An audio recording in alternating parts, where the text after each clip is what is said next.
Comic dreams under starlight's beam. Heroes rise in this night they gleam. Pages turning as fate intertwines. Saturday night, it rewinds. Spin tales, broken mind in that city's electric light is on. Heroes fight, every moment feels so right. Welcome to that weekend thrill, where stories, fashion, dreams at will. In this world we take a flight, Saturday night special guide and night. Wonders, heroes unite. Comics and anime and brain delight. Journey through panels and vibrant screens. It's colorful tapestry. Welcome. It's Saturday night, which means it's time for Saturday Night Special, the 6th best show on Renovision.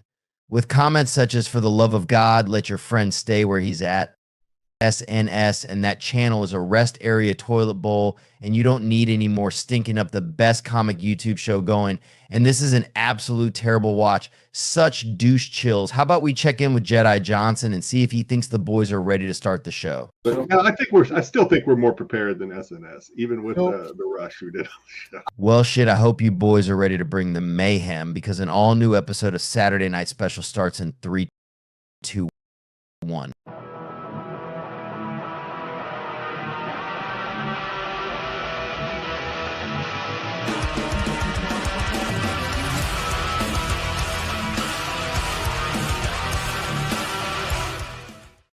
Welcome. You are locked in to the 9th best show on Renovision, Saturday Night Special. I think we had a good show for you tonight. We've got best and worst covers of the week. We've got mega character matchup. We've got missed connections, anime, dodgeball, and so much more. Sam, how are you this beautiful Saturday night? I'm doing really, really well, but I do have a little bit of beef to air. Uh-oh. Little bit of beef. So, as you know, I coach my son's flag football team. This season, I tried to take on an additional team, but I was only offered the position of assistant coach, not head coach. The new team is 13 and 14-year-olds, so junior high kids. And the head coach and the other assistant coach are kind of buddies. And they've been hanging out for a long time. And this is their first season coaching. And I said, "Hey, I'm happy to help. I will just plug in wherever you need me." And today was the first day I was able to make it to this team's game, because they scheduled our games at the same time. My younger team and the older team are scheduled at the same time sometimes. So this is the first time I was able to be there. And let me tell you that these two coaches just sat on the sideline, just kind of moping the whole time because we weren't winning the games. And I was like, oh my gosh, what is going on? So when I coach, I'm like very, very active. I'm like moving around the field. I'm telling people what to do all the time. I don't ever just sit in one spot. Like, it's a very active role for me. And I could tell that the head coach was kind of getting irritated seeing me kind of go back and forth and kind of tell people what to do. And he was just kind of chilling back and letting things take place. I don't know. I don't know what's the right way. I'm not saying my way is better or his way is better. I'm just saying it's not really the same style. And I don't think his style really works for me personally. What would you rather see, Matt, if you had a kid on a team? Quit. What? Quit. You'd rather quit? Just quit. Let's just say you had a kid on my team or on the team. Would you rather see a coach sitting on the sidelines with a scowl on his face, or would you rather see a coach kind of moving around and talking to the players all the time? No, of course, moving around, being involved, getting the players involved, getting everybody hyped up. Yeah. Making sure that everyone's on the same page, ready to win, not just moping around. That's how I see it, man. I don't want to brag, but I did win a lot of games in this division when I was coaching. Only winners get wings. Yeah, but yeah, Ed, you're right. Second chair is hard to take. Being the assistant coach is not my favorite, but I'm kind of forced into the role because they didn't give me the team. And not only that, they made sure that they scheduled both of my teams for games at the same time. So I'm forced to not be in charge of the other team. So it's tough. It's really tough. That's the beef I've got to air. It's like the coaches that I have or that I'm working with need coaching themselves on how to coach. And I'm just not there all the time to do it. I can't do it the whole time. And I want all of the kids to have a good experience. It's just really, really super tough. So that's my beef. Just trying to figure out what's the right call. Maybe the chat has some idea. You got to coach the coaches. Got to coach the coaches. What about you, Matt? How was your week? Long. It's bittersweet and also shitty that it's Saturday night because one, it's Saturday and we get to do this. Two, it means we're one day closer to Monday and going back to work and doing it all over again. I don't know. Just tired, boss. I'm tired. That's been my moniker all week. Tired, boss. Tired, boss. How old are you? 39. 39. My wife and I sat down one time, probably about 6 or 7 years ago, and I was like, "Hey, I've got about 30 years of work left. If we can get this much money, we can retire comfortably in 30 years. Let's do it." And now that number's down to like 25 years. It's like, oh man, I'm not making enough money yet. We got a lot of work to do. So I look at it as trying to achieve a certain goal. So I don't mind Mondays anymore. Work is pretty awesome. I love my work. Oh, I mean, yeah, if you love your job, that's one thing, but when you particularly don't, that's a whole nother monster. Yeah, for sure. But let's say what's up to the chat. GT Key Comics here, always with the thumbs up and the wave. Ed, not sure if I can make it tonight. I'm sure Sam will be relieved. Sam and Ed going back and forth about tariffs. Patrick says, yo. Patrick says, if songs do get terrified, don't let Lars Ulrich from Metallica. That dude is going to be pissed. Sarah says, what's up, guys? Hey, Ed. What's up, Sarah? Ed says, know your role, my coworker's phrase. Dang, I have like 20 years on ya. I'm old. It's all the same, man. Age is just a number at this point. Once you get past 35, it's all pretty much same level. But all right, Ed, or I almost called you Ed. All right, Sam, what do you got for us tonight? What are we starting with? How are we kicking this show off? We got a little bit of Hollywood gossip. We're spilling some tea. Sydney Sweeney has reportedly broken up with her fiance. She's back on the market, kind of. Rumors are swirling that she is with, I keep forgetting this dude's name, Glenn Powell. Rumors are she's getting together with Glenn Powell from Maverick, Top Gun Maverick. But that guy's a goober. That's not going to last. She co-starred with him in a movie. She was willing to date this guy. That means all of the rest of us schlubs have a chance. So I think she was with this guy before she got famous, though. Yeah. So I'm just saying, if you want to shoot your shot with Sydney Sweeney, now's your chance. Because Glenn Powell's just a flash in the pan. He's not going to be saying there's a chance. Yeah, you're right. You're darn right. I'm saying there's a chance. Shoot your shot, Ed. What's the worst that could happen? Restraining order, jail? Ha! Who cares? At least you'd know your name. Nerd basements or mom's basements all over the world. The doors are slowly opening, and these nerds are seeing sunlight for the first time for the chance of putting on their tuxedo T-shirts and going to take their shot at Sydney Sweeney and probably not getting very far. Well, You can at least follow her on Instagram. She's very active on Instagram.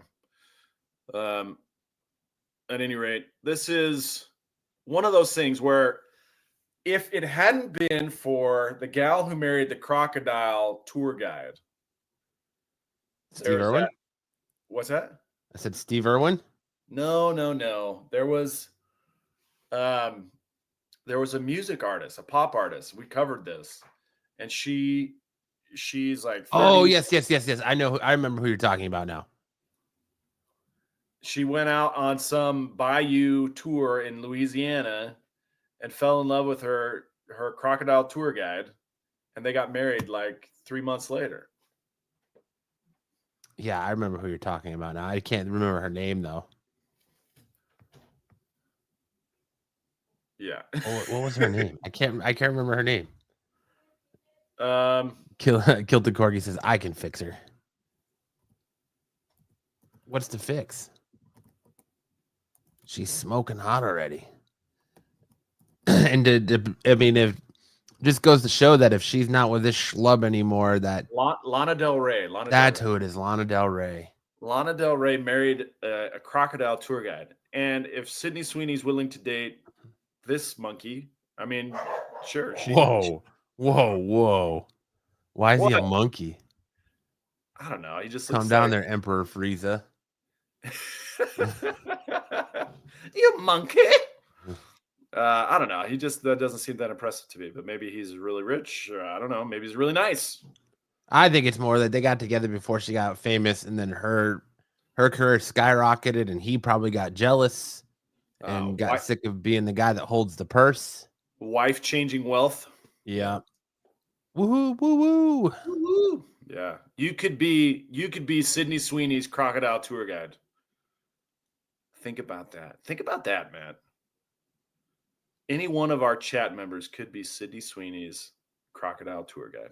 That seems to be going around. My little sister has a huge crush on Robert Irwin, and Robert Irwin just did this ad where he's his underwear ad, and he's holding all these like long snakes and all this other stuff for these innuendos. Very suggestive. Yeah, and then they put out a report that he's waiting for his American tourists to come through their wildlife sanctuary to fall in love with, just like his dad did with his mom and his sister did with his brother-in-law. So she's like now scrambling to try to go to Australia to go visit that animal sanctuary so she can be that American tourist that Robert Irwin's gonna fall in love with. I don't necessarily see that working out for her, but who am I to crush her little dreams? Yeah, she wants to save him from all the stingrays. That's right. Ed said at my age, she would kill me. My stepson would be nice. My stepson be nice. Nice. I don't know, man. You know, I don't. I still don't know. Sydney Sweeney's just not my type. The body be banging, but the bored face, I think, constantly would bother me. Bedroom eyes?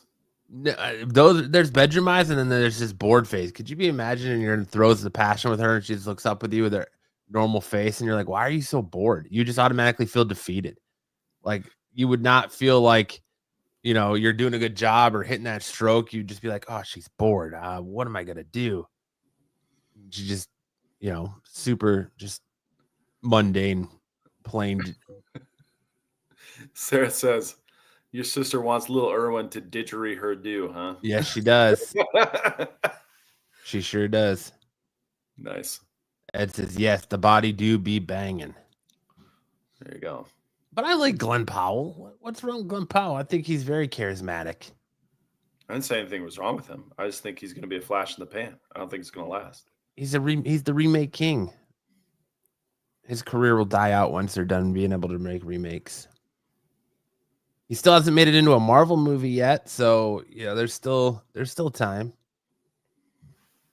He's an okay guy, as far as I can tell. His movies are okay. I mean, bored face aside, I say I wouldn't kick her out of bed for eating crackers in the sheets, but I don't know. We're all God's children in the dark, brother. All right. I can see that, I guess. I'm not gonna argue with you there. Double bag it. You'll be fine. I know Dom would be going crazy if Dom would be booking his flight to Hollywood to try and track her down. Yo, somebody give me one of the Hollywood star maps so I can find out where she lives. Sticks is Good trying to old make Dom. his entrance. Dom needs to go get. He's gonna go get the scoop on what she's up to. He's gonna start. Some I need a reminder. Be right back and go look her up again. Just go to HBO Max and put on Euphoria, and you get the good stuff right there. My money's on the athlete next hubby. Well, we're gonna. There he is. What's up, Sticks? Oh. Nope. See you later, Sticks. Better late than never. Oh, Stick. welcome back, Sticks. Sticks, what's your thought on Sydney Sweeney breaking up with her fiance? More chance for somebody else. You gonna shoot your shot? I have no shot, but somebody out there, I'm sure does. Well, it's not my type. I'm a realist, Sam. Yeah. BK says Sydney and I are keeping things casual at the moment. Good for you, BK.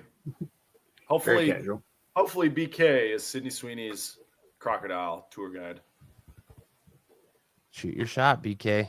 Well, we'll catch up with Sydney Sweeney later in the show. I've got a bit of news on Sydney Sweeney myself in the anime segment, but that's it for now. So we'll check back up in a little bit. Gotta love you some Sweeney. Some I'm Sweeney gonna throw it back to Matt and throw it back to Matt for news. Yeah, let's get into some news.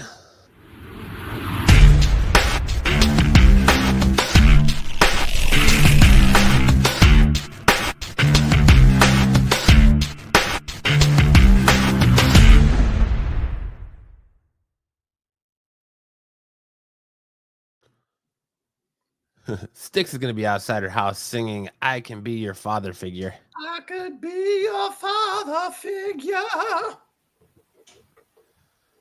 All right. Kicking us off tonight, the last couple of weeks we've had nothing but huge Marvel news. We got the 5.5 hour chair reveal for the cast of Avengers Doomsday.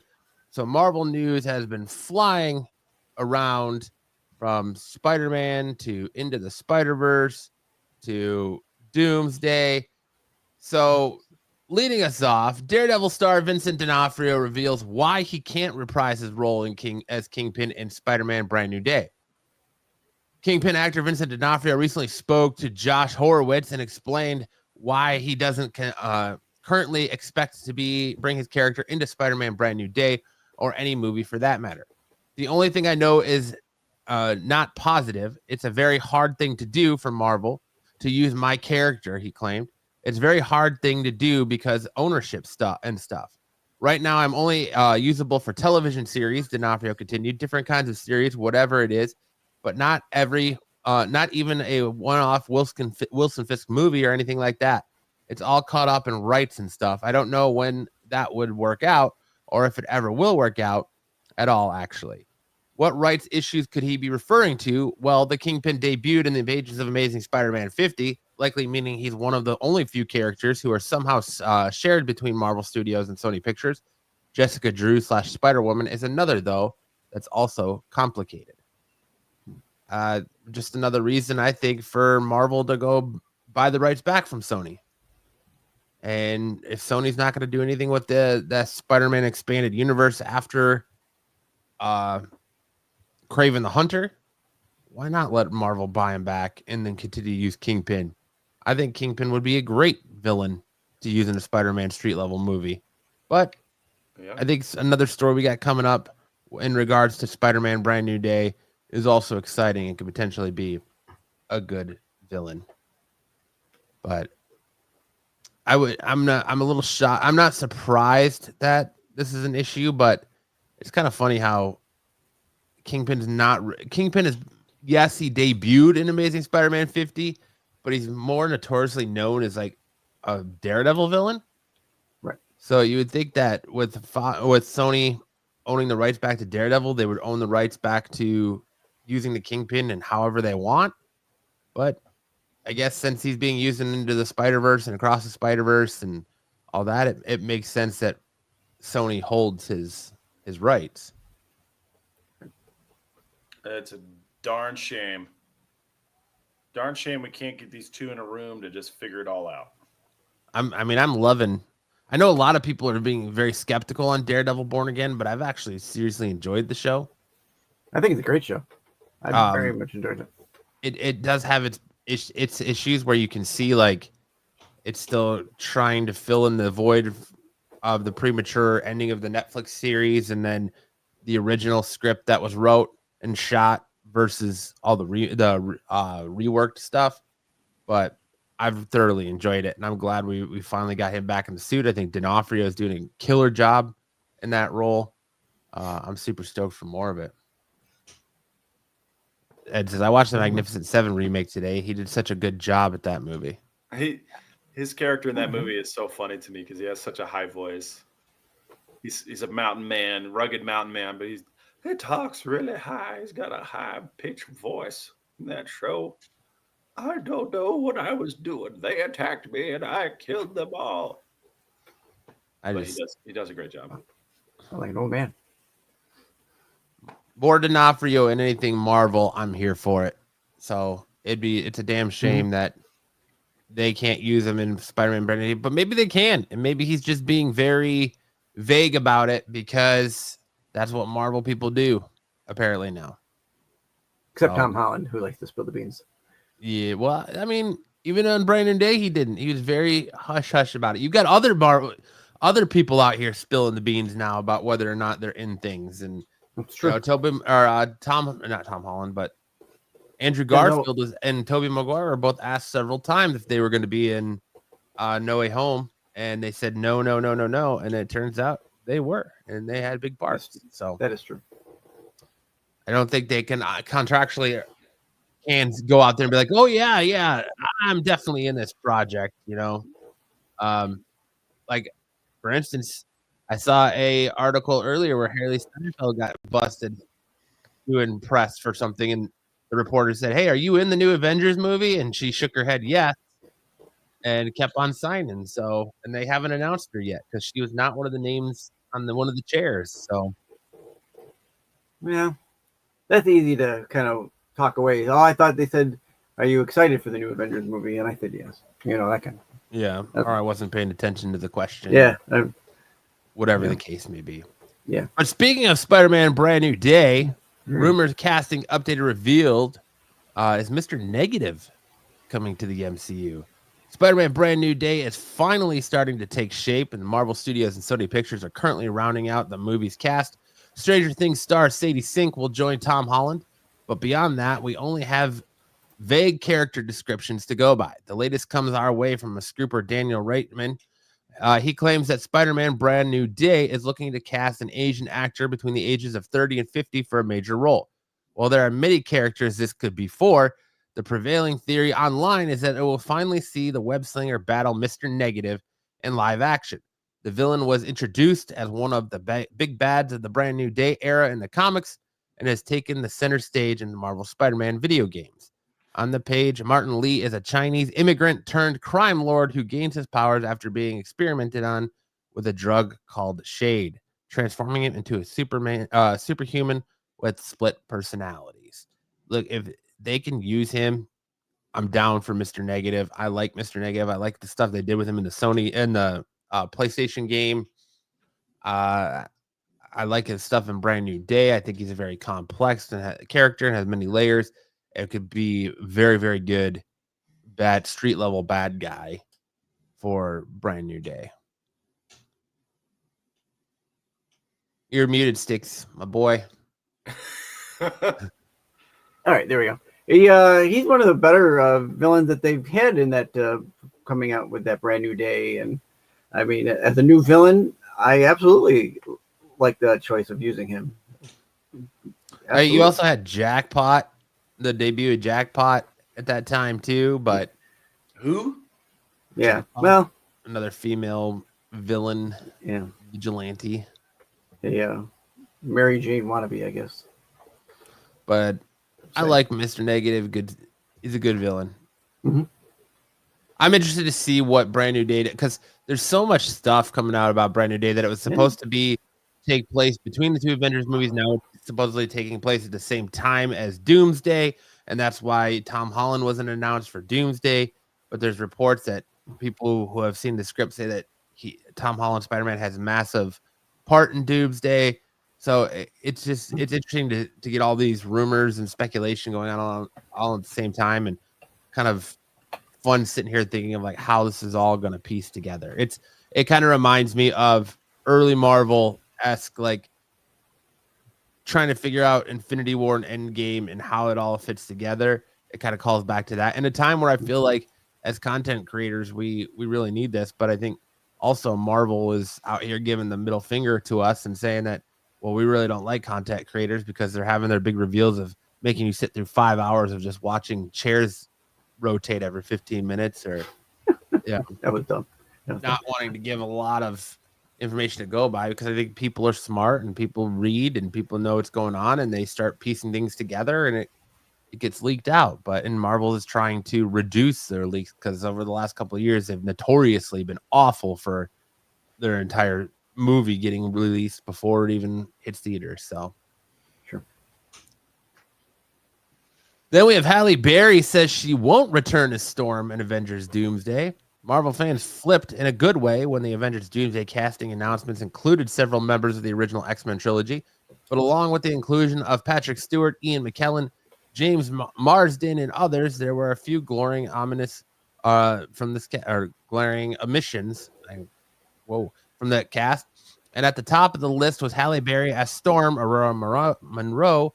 Many fans figured that she had to be in it. They were just waiting for the next cast reveal, but thanks to Black Girl Nerd via comic book, we learned that while being interviewed at CinemaCon, she said flat out, keep waiting because she's not going to be there. Now, it's entirely possible she could be lying or she has not signed her deal yet. Like I said earlier, Andrew Garfield, months of denying about being in Spider-Man No Way Home, despite totally having a huge role in the movie. Marvel Studios is very serious about holding on to its big surprises, despite the occasional slip-up from Patrick Stewart here and there, and Halle Berry laughing and discomfort with the questions. Does that make us wonder if there's more to this story? In the Marvel world, a plain denial has lost a lot of currency these days. I cannot read today. Not that I can read any day. It's fine. It's fine. What are your thoughts on the X-Men, these Fox X-Men coming into Doomsday? Because we didn't get to talk about it last week because we didn't have a show when all that news dropping. Yeah, this is their last year on their contract, right? For Disney owning the Fox franchise. Like, I think they said they had ownership until 26 if they wanted to use these characters in the when they bought them. So I think she'll be in there in some way, even if it's a flashback, maybe just to have her in there. You can't not have her in there. She's a founding cast member for that X-Men franchise. Well, I thought that contract was only for the younger cast. I didn't know that stipulation was also for the OGs. Yeah, I mean that's the ownership of the X-Men, and the Fox had it until 26. I believe it was 26, and so that they just take on that contract. Now they can choose not to use it. I mean, that's well and well their own ideas, but last I remember, they had until 26 to have them on any kind of contract to use them in a movie. After that, they can go on their own and recast. Which I fully expect them to do. Oh, yeah, absolutely. You know, supposedly that Doomsday and a soft reboot, everything. Yeah, I think that's what we're looking at with Doomsday. We're going to get a whole new X-Men team, the old team, a new team, and that's, might be where the parallels of Doomsday go with these Spider-Verse style. Ed says she's aging so well. Oh, yeah. Yeah, she is. Like a fine wine. What's the most exciting thing out of CinemaCon that you're looking forward to, Sam? Oh, gosh, I have no idea. I didn't even know that was going on. Oh, John Wick, another John Wick movie. Oh, yeah, I love John Wick. Yep, they announced number 5. They announced a whole bunch of stuff. I don't know if you have it in your news. They announced an animation. They announced another TV series, a couple TV series. One thing I'm super stoked for is that apparently How to Train Your Dragon live action is so good that they greenlit the second movie. So they're gonna make How to Train Your Dragon 2 live action. And apparently, even though it's finished, people are calling it, or people who saw it at CinemaCon are saying that it's the best live action adaptation ever. So I'm super excited for that. I love those movies. Yeah, the first one's really good. I don't believe I saw the second or third one. But yeah, we're gonna get another, like I said, Across the Spider-Verse is coming in 2027. They announced Spider-Man Brand New Day for next year. Fantastic Four got some more stuff. What else? John Wick. Another John Wick movie. So I've enjoyed watching them shows. That's great. I love John Wick. Another big cast from the Marvel's Avengers Doomsday is Channing Tatum got a chair, and he came out and said, all I was guaranteed was a chair. Channing Tatum hints that he may not play Gambit in Avengers Doomsday. Deadpool and Wolverine actor Channing Tatum is set to continue his celebrated Marvel Cinematic Universe run in the highly anticipated Avengers Doomsday. However, he's hoping to see Tatum reprise his fan favorite role of Gambit in the upcoming Avengers sequel. May be disappointed as the acclaimed actor suggests he could play a new character instead. Personally, all I was guaranteed was a chair. They said that I had a chair. I can at least watch the movie from the chair, and it was just my name. It wasn't exactly Gambit, he said. So I work in the world of of binary yes or no, and I've only been guaranteed so far a chair to watch the movie in. So that's where I'm at. He's coming back a little bit. Yeah, he's coming back. He's got to make another name for himself. Woo. I mean, he was the most memed character of Deadpool Wolverine. So yeah. You saw at the end of it that he's still alive. So, but Ryan Reynolds, people are saying, well, Ryan Reynolds and Hugh Jackman haven't been named yet. So there's still another. I have a sneaking suspicion, as many do, that there's still another round of castings coming, or there's characters that Marvel's not going to announce as to keep some surprises.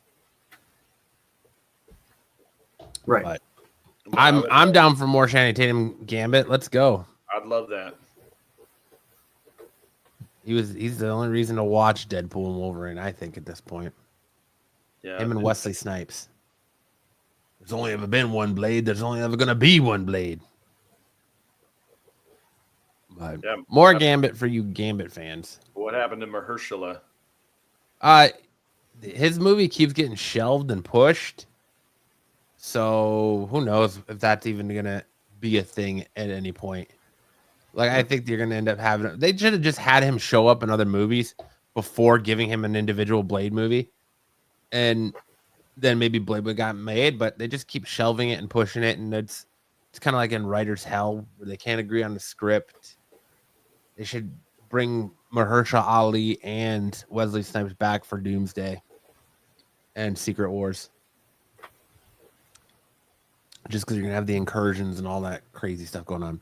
And news that got me excited coming out of CinemaCon, Ice Cube closes a deal for a new Friday movie at Warner Brothers and New Line. Ice Cube has reached a deal to write and star in a new Friday movie for Warner Brothers and New Line Cinemas. The new feature, which is titled Last Friday, will mark the 4th entry into the comedy series and the first in over 20 years, following up Friday After Next in 2002. New Line president and COO Richard Brenners shared that a deal had been reached with Ice Cube to develop Last Friday. In an interview with The Hollywood Reporter, Variety has confirmed the news. Ice Cube has been open about his plans to make another Friday movie. There was agreement with Warner to start and direct marks a significant development in the project. In June 2024, the rapper and actor shared that there was traction for Last Friday at the studio. among its co-chief Michael DeLuca, speaking with Flava Flav on his Sirius XM show Flavor of the Week. DeLuca and Pamela Adbai took over the studio filming division in 2022. I love the Friday movies. I love the Friday movies. I hope Chris Tucker's back. I'm so stoked for it. I'm here for it. Day one, let's go. And I think the only person you're going to be missing is Tiny, right? Yeah. Well, his dad, Craig's dad, because and his dad, yeah, he passed away. But Yeah. give me more Friday. As long as Chris Tucker's back, because he hasn't been there since the first one. So hopefully, since he doesn't seem to be doing anything else, he'll be back. Except dodging taxes. That's true. If you can dodge some taxes, you can dodge a ball, right, Sam? That's the whole plot. That's in fact the whole plot of the dodgeball movie.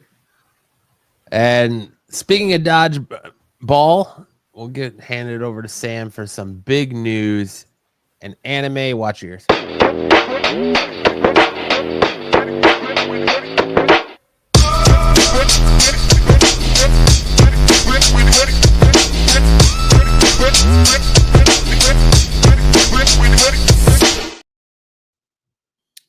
I promised you more Sydney Sweeney, and I deliver right off the bat. Sydney Sweeney in final talks to star in a live-action Gundam film. Entertainment news journalist Jeff Snyder reported in his In-Snyder newsletter on Monday that actress Sydney Sweeney is in final negotiations to star in the live-action Gundam film.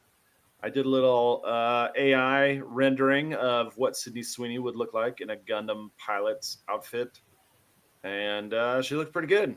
I gotta say, she's looking pretty good. What do you guys think about Sydney Sweeney piloting Gundam mechs? I'm just excited. I'm just stoked that we're getting a Gundam movie, man. Yeah. If they can continue making these adaptations good, like they've done with One Piece, hopefully with Gundam, maybe it shows hope that we can try again at Dragon Ball. Even though Dragon Ball Evolution still leads the way charged for. It is not the worst movie. Not anymore. It's not anymore. But that honor now belongs to Snow White, right? Snow White. Yeah. But it just makes me hold out hope that if these adaptations continue to be good and solid, that we can go back to a Dragon Ball attempt. But I'm here for it, man. Gundam. Why not Gundam? I mean, it's basically Transformers or Power Rangers. They can make that, so why not Gundam? They did Pacific Rim. Yeah, that was essentially. Well, I would say that's more like Evangelion. Yeah, Genesis Evangelion. Pacific Rim, but they have the giant mechs that they yeah, call Jaegers, yeah. Versus Kaiju is Jaegers mechs versus Kaiju. So take the Kaiju out and just mech versus mech, and then there you have Gundam. Yeah. Maybe we get Zoids movie too. Zoids. Just keep going. Giant fighting robots.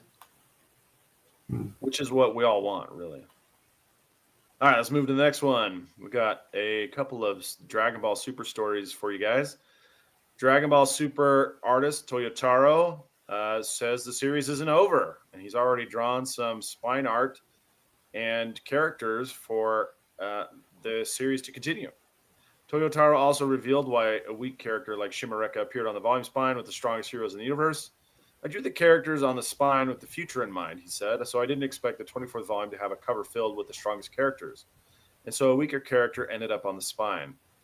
By the way, I've already drawn the characters after this, so I'll do my best to show them to everyone soon. So Toyotaro seems to be indicating that Super is going to continue. And we even got some more news, if you click to the next slide, that indicates that it may be coming back this month. The inclusion of Dragon Ball Super in an advertisement for new chapters of Yu-Gi-Oh!, Dragon Quest, and Boruto for April 21st, 2025 suggests that the long hiatus series could likewise resume its monthly publication later this month. Adding fuel to the fire, the back cover of Dragon Ball Super Volume 24 features Black Frieza, whom fans have waited anxiously for his return ever since he was teased in the Granola The Survivor Saga. Furthermore, Toyotaro, the artist and presumed new writer for Dragon Ball Super, mentioned that he's already drawn new material for future manga volumes. So we last left off new content for Dragon Ball Super after Granola, with the reveal that Frieza had obtained a new transformation beyond Gold Frieza, which they're calling Black Frieza. Toyotaro took inspiration for Black Frieza from, of all things, American Express cards, because the gold card was a great card, but the black card was even better. And so he said, if Frieza, base Frieza is good, gold Frieza is better, and black Frieza is even better than that. So, fingers crossed. I really do want to see the continuation of Dragon Ball content, and Dragon Ball Super seems to be doing a great job. So fingers crossed we get some more confirmation in this month about Dragon Ball Super's return. Do you think it ends after Black Frieza? Probably. You think he ends it up? So there were two assistants that Akira Toriyama had, and one of them worked a lot on Dragon Ball Daima with Toriyama, and then Toyotaro was the other assistant who went on to captain Dragon Ball Super. They both have kind of the opposite pieces to this puzzle.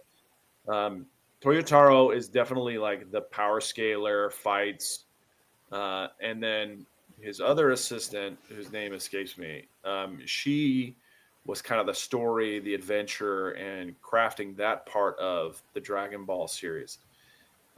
There is kind of a split as to who should really be inheriting Akira Toriyama's baton here and carrying on the storytelling legacy. For Dragon Ball Super, it's mostly just been battles, finding the right battles.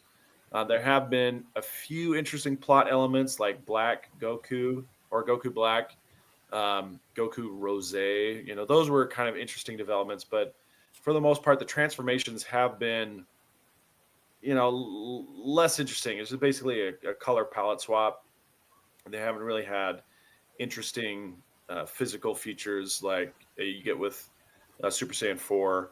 So those things have been less interesting as far as Toyotaro's Dragon Ball Super goes. But it's not that it's uninteresting. I really like Ultra Instinct. I think that was a really cool power up. Ultra Ego Vegeta is also a really cool power up. Black Frieza, I like the idea of Black Frieza, but we'll see where it goes.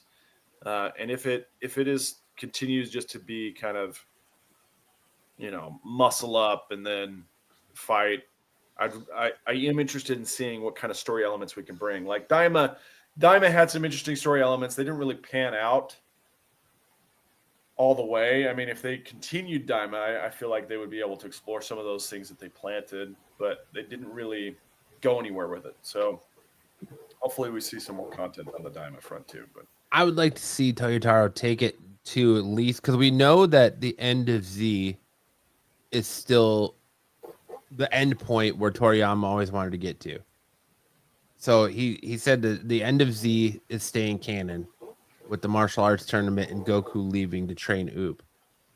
I would love to see the Black Frieza saga lead up to that and then end it, and then let Toyotaro continue on after that, kind of with his own stuff, and end all the Toriyama stuff there, and then he can get into his own stories with these characters moving forward in a completely new series. Like, don't call it Dragon Ball Super, call it something else, and kind of let him go on, kind of like they did with GT.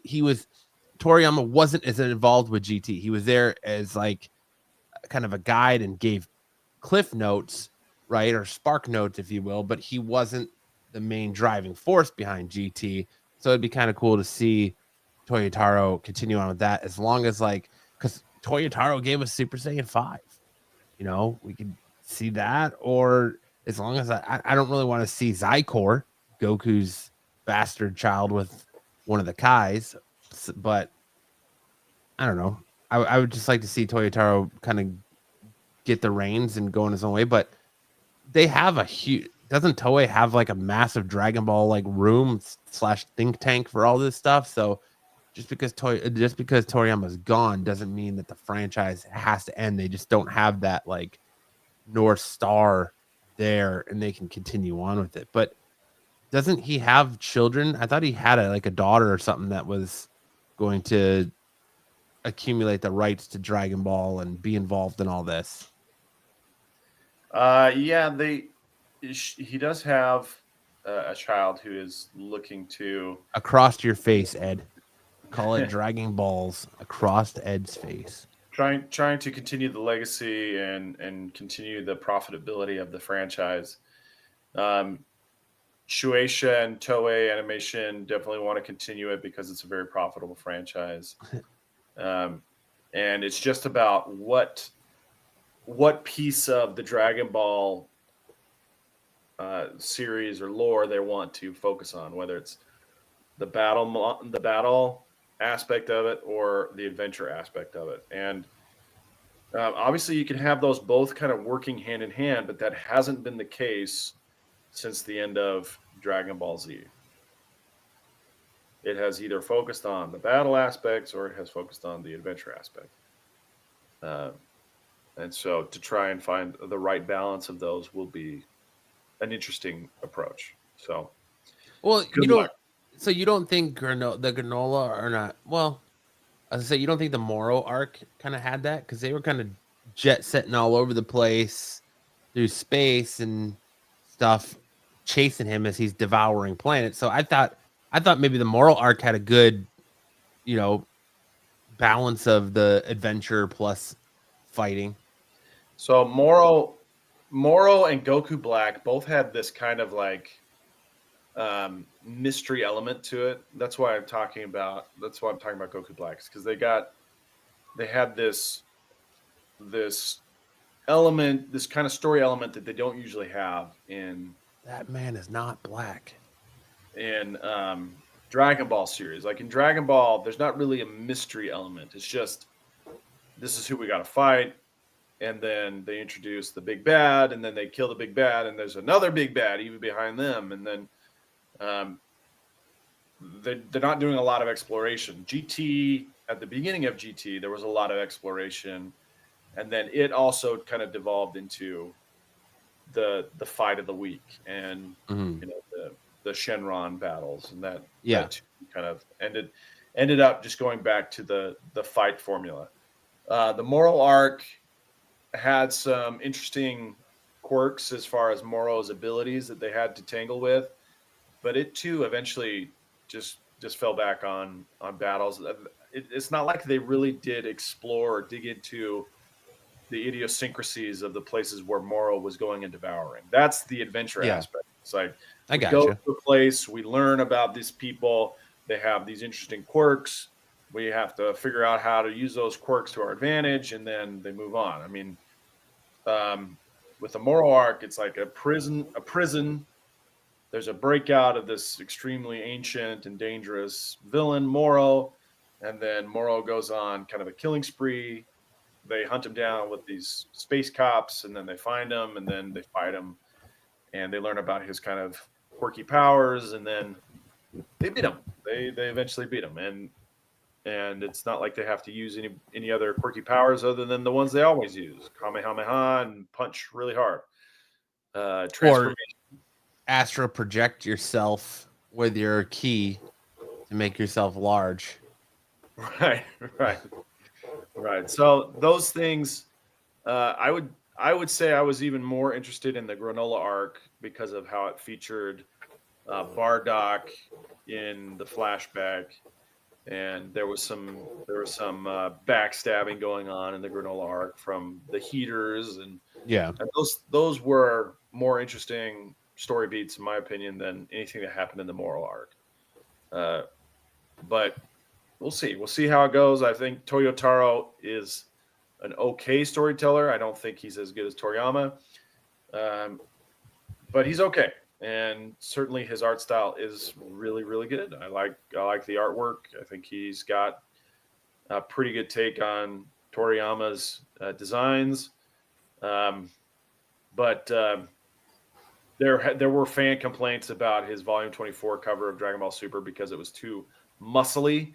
It wasn't whimsical enough, and I'm just like, well, that's the way it is now. Welcome to the new era of Dragon Ball. Yeah.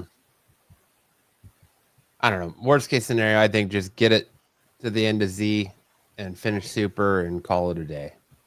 But I would love to see it continue on because I have been a massive fan of this franchise since I was young and continue to be. So I will continue to consume anything Dragon Ball. Yeah, same here. All right, another series that I really like, and I hope you guys like it too. Dan Da Dan finally reveals its season 2 release date, which is July 3rd. It will premiere on July 3rd, which means it'll likely premiere that same week on Netflix because Netflix also has rights to Dan Da Dan, and they're releasing the dub at basically the same time as the series premieres in Japan. So if you like wacky, fast pace, high action, paranormal, and ghosts versus aliens kind of stuff, Dan Da Dan season 2 is going to air beginning July 3rd.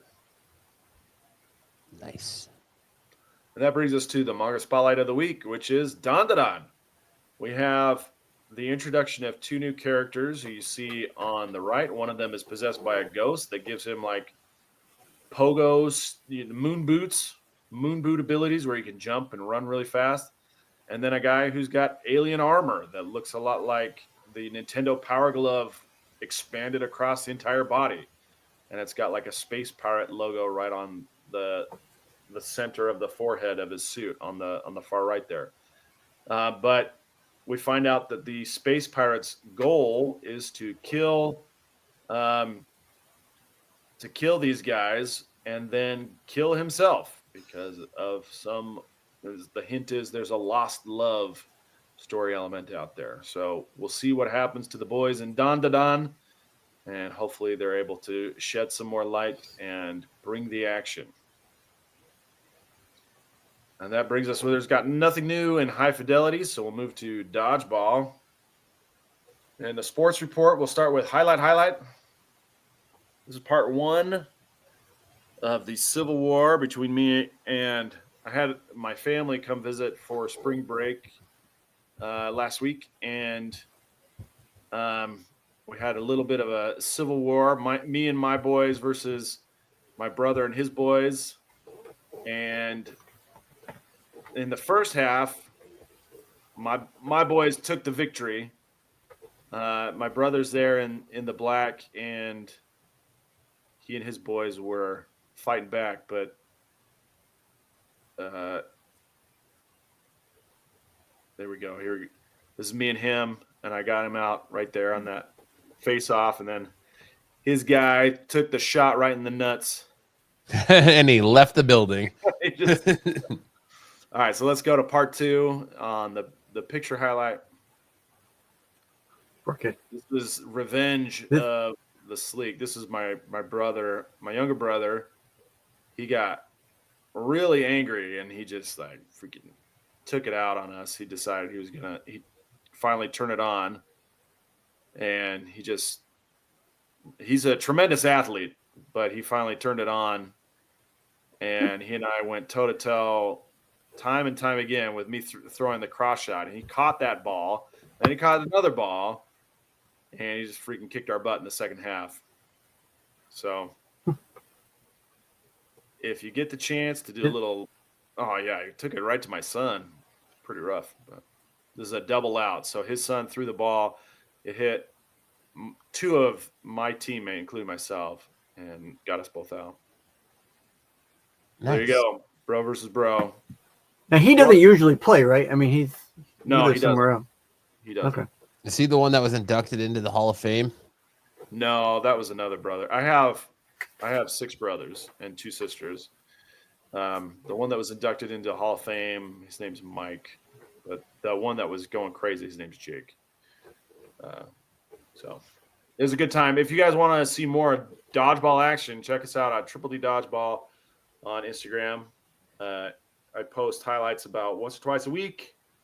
And if you want to join us in person, you can play in Mesa, Arizona on Thursday nights at 7:30. Awesome. All right. And now that takes us into mega character matchup, where 2 weeks ago we found out that our next matchup was going to be Shazam versus Connor Kent, Superboy.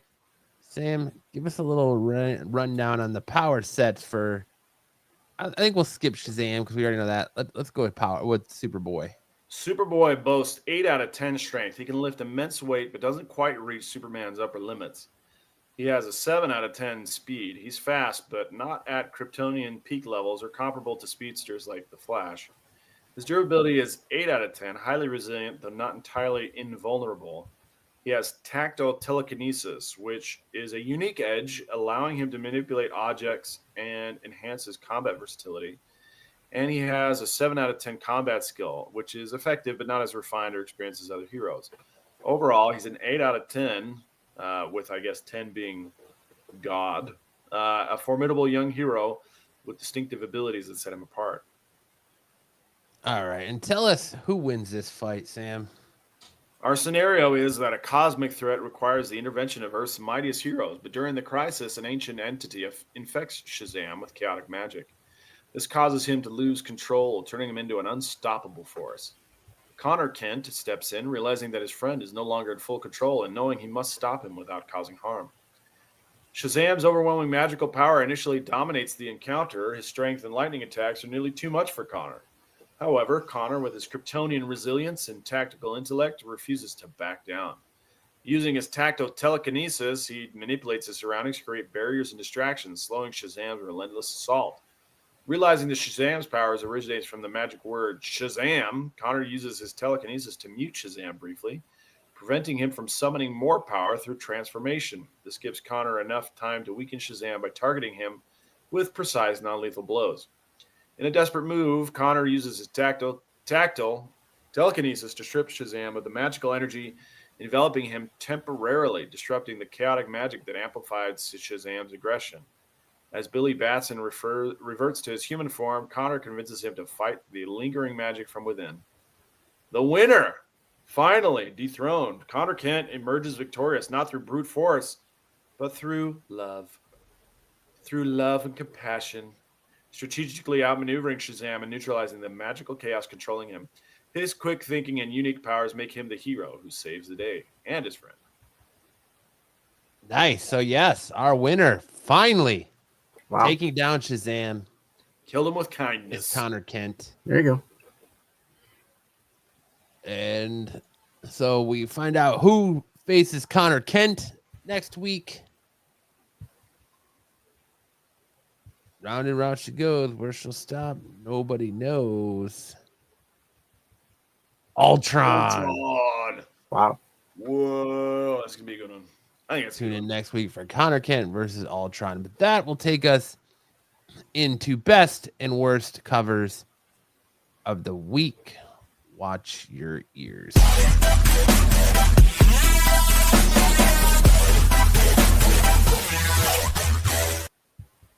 Last week was a big week for comics. This week is a little bit lighter, substantial amount lighter.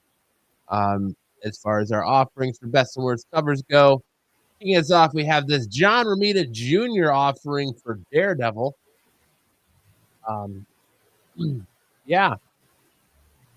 What the heck? John Romita Jr. Not great. Yeah, this is really weird. I mean, what are we doing here? What are we doing here? It looks like they're mid-kiss / embrace. Also, there's whips and chains. Yeah. And Daredevil's black and red suit from, I believe, Nightfall stuff. Making a comeback. I don't know. I don't like it. Not great. And it's John Romita Jr. So look at this hand, man. Like, His hand looks really lumpy, right? It looks lumpy. Yes. I That don't think looks it's supposed to bend that way. Got like a couple extra knuckles in there. Yeah, that's weird. Our next offering comes to us from Doctor Strange of Asgard by Jeff Shaw. Like, it looks like Doctor Strange is having Hitting himself a S. rough time. I don't know. I like this. You like it? Yeah, His face is a little derpy to me. I like the cartoony style of it. I think Loki's face looks more derpy than JR Doctor Strange. will join Steve Englehart to destroy SNS in the next con. I don't think so. Who's Yeah. the body? They're That's- standing over someone's dead body. I think that's what we're gonna find out. Some girl because it's got high heels. Then you got a Thor hammer hanging in the shadow. I like the composition of this. I think this is pretty cool. I just don't like the face on Strange. It wasn't I don't like Loki's face. So I got a problem with faces though. Like if the composition on the face is off, it just bothers the shit out of me. And I feel like that's what it is on both of these. Loki looks almost like Jughead. yeah, He's drawn like Jughead. yes, he is. He even got the hat. Yeah, if it just had a regular like Burger King crown here instead of the Loki crown, it'd be Jughead. Then we have Laura Kenny Wolverine number 5, 1 in 50, Alex Malvi X23 Virgin variant. Why is Kim Kardashian cosplaying X23? But that's not Kim Kardashian. I don't know whose face that is, but it's just very unremarkable. Yeah. Your face like easy to draw.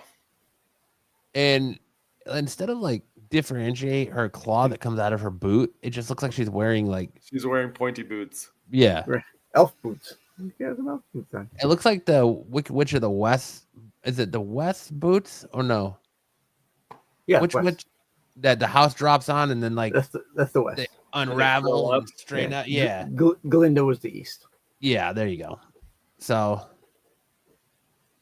Matt has a problem with faces, hence no mirror in his house. Yeah, I try to avoid mirrors in my house.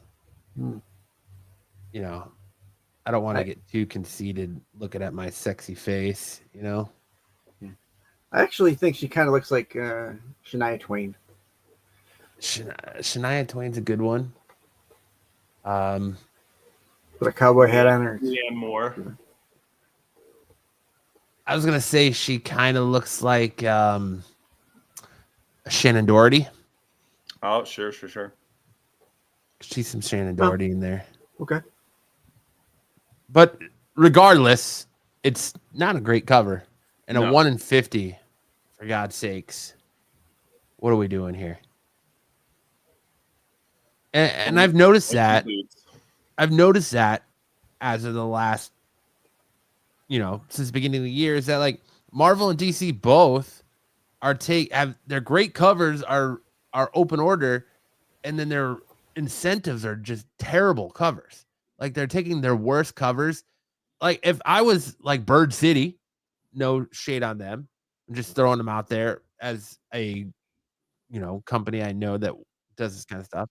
If I was like, say, a Bird City type, I would probably push this back on the artist and be like, no, we need to clean this up a little bit because it's not hitting. But not Marvel. Marvel's like, hey, let's go ahead and throw this on a 1 in 50.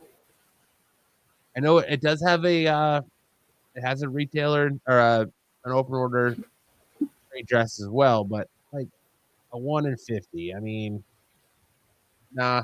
Well, I already have issues with putting ratio where the cover that you already have your trade dress on. So I'd rather have new art for a 1 in 50, especially a 1 in 50 or 1 in 100. Great point, Sticks. If anything, keep it a low, like a 1 in 10 or 1 in 25. I think 1 in 10, maybe 1 in 5 if you want to go real low ratio. Mm-hmm. But Then our best covers of the week, we have this Philip Tan Daredevil 20. Now that's a badass Daredevil cover. Yeah, for real. Don't know That what looks awesome. John Romita Jr. was doing, but it ain't this. No, I Philip don't think Tan JR killing can it. do this. Yeah. Killing it. Yeah, beautiful. That's nice. I'm so stoked now. That's so dope. Freaking sweet. Next up, we have the Star Wars Jedi Knights #2 1 in 100 Yoda lightsaber virgin variant. This is sweet. You're gonna buy this, aren't you, Sticks? I am gonna get this one. Yes. You're gonna get the trade dress though, huh? I'll probably end up getting both on this one. You're gonna get the 1 in 100? If I can get it good at a good price, I'll get it. Yeah. I'm a Yoda homer, so why not? But yeah, I'll definitely be getting at least 2 of the trade. You know what Styx says whenever anybody teases him about his age? He says, when 900 years old you will be, look as good you will not. That's true. That is true. I do say that. Oh, I gotta share this real quick. So, for anybody who doesn't know, I have an original Ninja Turtles 90s movie poster that I've been slowly getting all the autographs on. Yes. I have the original April O'Neil's. I have Michelangelo. H. I Turco. have Leonardo's. I have Corey Feldman for Donatello. The only signature I was missing is Josh. Vanilla Ice. Oh, No, that's the second one. that's the second one. Okay. Josh I apologize. Pius, who voiced Raphael, was the only one I was missing because he doesn't do cons. Well, he's at Awesome Con where Dom is, but I didn't know Dom was going to this until I sent this off. But I sent this poster off to somebody in a autograph group to get it signed for me, and he sent me the photo of it getting signed today. Oh, that's So, awesome, dude. I have officially acquired all of the voices for the original Turtles, Oh, that's so cool. plus Kevin Eastman's Awesome. signature on this poster. You know who you should get is Sam Rockwell. I That's Sam would Rockwell. love to if he ever does cons. I would Elias totally get Sam Cotillas. Rockwell in there. Get Elias Yeah, I think- Cotillas. Casey I would totally make him, remark on their regular or menthol. Totally would. That'd be amazing. The only I'm missing is the original Shredder and Splinter, but I've got April, I've got Kevin Eastman, and all the original voice actors. That's actually Corey Dude, Feldman's that's signature right here incredible. that he's That's got his hand under. incredible. So I finally completed all the Turtles. Super stoked on that. I love that, Matt. That's awesome. Good job, man. That movie was so good. Happy That for movie you, And buddy. it still holds up. It's And it's so coming good. back to theaters for a re-release for like the 35th anniversary or something like Are that. you So, serious? yeah. Oh, dude, I gotta go see that. I gotta take my kids to see that. That's so awesome. You're gonna have to get that Movie is- re-release poster. Right? But I'm super stoked about that. But back to best sports covers of the week. Then we got this amazing Spider-Man #1 because we're getting our relaunch of Amazing Spider-Man, this Lee Bermejo cover. This is the one I pre-ordered.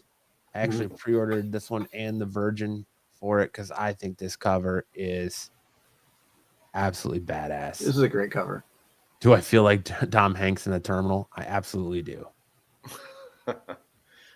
That's so cool. I do like that cover a lot. Where's that spider in relation to Spider-Man, do you think?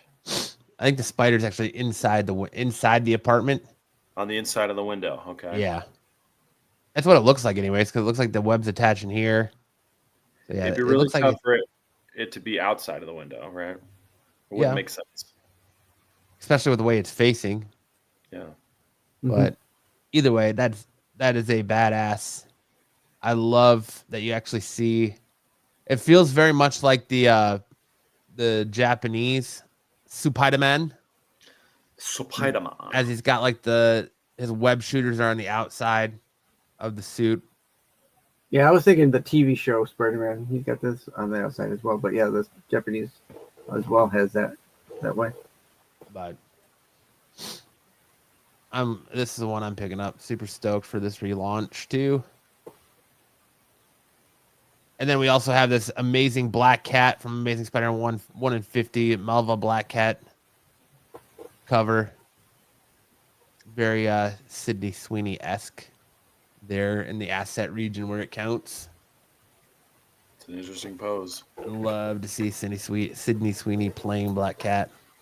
It's interesting that this cat back here is wearing a crown. But I love this cover as well. Then we have this Uncanny X-Men number 13 David Mack cover.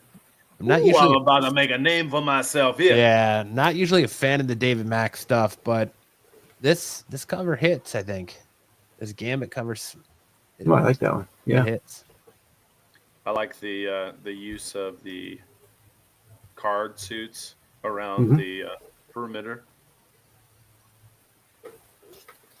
Very nice. Then we have this Transformers 19 1 in 10 David Nakayama connecting variant. Good Megatron cover. Even though it looks like he's got a mag light attached to his arm. Oh, yeah, that's how it was designed. Like, that's how it is on the toy. But then we have, I don't know why I didn't put the thing in here, but this Batman 7 variant. Don't know why I didn't put the artist on here, but I think that's super cool. The artist is your mom. Hey, yo. And then we have Batman Dark Patterns number 5 for Matt. This will look good on a canvas pick of the week. This Martin Simmons variant. Thought it was a really cool, very scary stories to tell in the dark-esque. Yeah, art. Kind of a Arkham Asylum style. Yeah, kind of looks like a maybe a chalk drawing a little bit. Looks like all these zombies' hands ripping Batman apart. I think it's cool. It sticks as a globe helmet at home. And then we have this Fire and Ice When Hell Freezes Over number 1, Jeff Dickel variant. I think this is kind of cool style. I actually really like this. And she kind of looks like Sydney Sweeney right back there, too. I love that. Can't get enough Sydney Sweeney. And that brings us into our first appearances of the week for this week. In the Concert of Champions number 1, you have the first team appearance of Deep Void, a sinister metal band. And the first cameo appearance of Dead Vereen and Wolverpool, a married couple that will appear in the full free comic book day giant size Fantastic Four X-Men book. And here is the Deep Void, looking very Slipknot-esque, all wearing different masks. So they look very much like Slipknot. And then here is your Wolverpool and Dead Vereen right here in the crowd. Little cameo there. So, those are going to be massive characters. You want to, invest your entire life savings in getting this book just for those characters. Do I? And then, yes, you do, Sam. And then we have Helverine number 5, which is the first cover appearance of Hell Hulk. Because we know, we love to put the Ghost Rider. Yeah, we love to put Hulk characters in books that character's not really a part of. He's not in it. He's not in it, just on it. So I think he makes a cameo in this book, but it's not like going to be considered the first appearance, but it is his first cover. So get that Hell Hulk now before they put him in Captain America 9 and people shit on all that movie too. And then we have in Moon Girl and Devil Dinosaur 10th anniversary special. We have our first appearance of Devil Girl and Moon Dino right here where she flies on a pterodactyl. So again, life savings in that book. And then we have our first team appearance of Pool Party, a team led by 8-Ball, comprised of established heroes and villains. with villain monikers. I think Marvel has a lawsuit on their hands here. Yeah, because we have Pool Party, we have The Pocket back here, of course, Deadpool, we have 8 Ball, and then Chalk. So this screams we're out of ideas. Well, the 8 Ball guy he's clearly a Fortnite ripoff because Cosmic says Moon Knight has been fun. Clearly a ripoff. Yeah. And look, this isn't the real Deadpool here. Like, come on, man. When does Deadpool have his eyes shown here? I can't, I love Chalk. Like, I can't wait to have more Chalk stuff. He might rub you the wrong way. And The Pocket. Someone say 8 Ball. Oh, wait. I just had a flashback from the 80s. Hey, yeah. And then my comic books pick of the week this week are Daredevil, Cold Day in Hell. After a horrific series of events, the world is in shambles. Matt Murdock is old and his powers have faded to nothing. Matt will not, however, sit by and watch fellow New Yorkers suffer. So instead of swinging around the city from his Billy Club line, he slings soup at a food center for the poor. But when a mysterious wrinkled old man interrupts a secret convoy, causing an explosion, a deadly gas fills Hell's Kitchen, and this tale takes a turn that will change how we look at the man without fear. I like the first issue. I'm intrigued by it. I like Steve McNiven's art. I like Steve McNiven and Charles Soule together. I thought it was very interesting. Very, this is kind of giving you the Dark Knight Returns vibes for Daredevil a little bit. I'm interested to see where it goes. Issue 1 was good. I particularly like one of the variant covers more than the A cover on this book. But it was a fun read. I like this cover right here. I think this cover is badass. But it was a fun read, and I'm interested for issue 2. And it's nice to see Charles still doing a Marvel book and not just one of his creator-owned things like 10 Billion Genies or Lucky Devils, things like that. So, and then, of course, Absolute Superman number 6. There's something strange happening in America's heartland several years ago, something that brought fear and darkness to a small Kansas town and forever changed the lives of one kindly couple. Welcome to Smallville. So this is the issue in this Absolute run. This Absolute run has been more grounded than your basic DC universe. So this is the issue where we go back in time and we see Clark Kent being sent to, or Superman being sent to, or Kal-El, whatever you would say, being sent to Earth as a teenager instead of an infant. So there's a lot of seeing him travel through space and kind of talking to himself and starting to go mad as he's searching for a habitable planet for him to hide out on. And Soul, his suit and ship are assisting him. And then we see him finally land in Smallville, where he lands on the Kent farm as a teenager and he's helping him out. And I can't remember the name of the society, but they're kind of like keeping the Kent farm down, where they're patrolling it by drone and making it so that nothing will grow on the farm because they're controlling the weather. And then when Clark shows up there and starts helping them out, and he takes out all the drones, so it starts raining there. A passerby, Lazarus Corp, that's what it is. A passerby calls and pretty much narcs him out, and the Lazarus Corp shows up to try and apprehend Clark, and that's where the issue ends. So it's a very interesting and different take on his, descent to Earth from Krypton after it explodes, and getting to see what happens there as an older Clark Kent is sent away from Krypton versus, the Goku story of, really it's Superman's story, but of being sent away from a dying planet as it explodes. So I can't recommend the Absolute stuff enough. I've really enjoyed it. And I'm not a Superman fan, but I've really enjoyed what's going on in Absolute Superman. And then that gets us to which song is better? Which song did Sam rap better? Sam had a special request for this month. So, Sam, why don't you go ahead and tell the people what it is you wanted to do from this segment this month? All right. So we do a lot of rap songs, and I wanted to increase the challenge for myself by bringing in the element of a foreign language. So we are doing rap songs that are used as anime theme songs.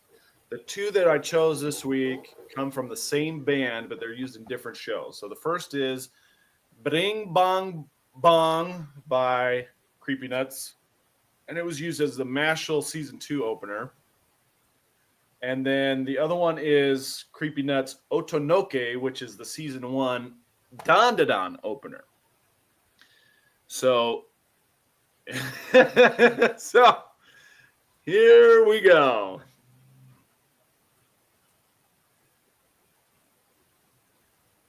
All right, let me see. Let me get the rhythm. Yeah, boy. Cheating gifted. No, this is all in English. Do you have the You want the Japanese one?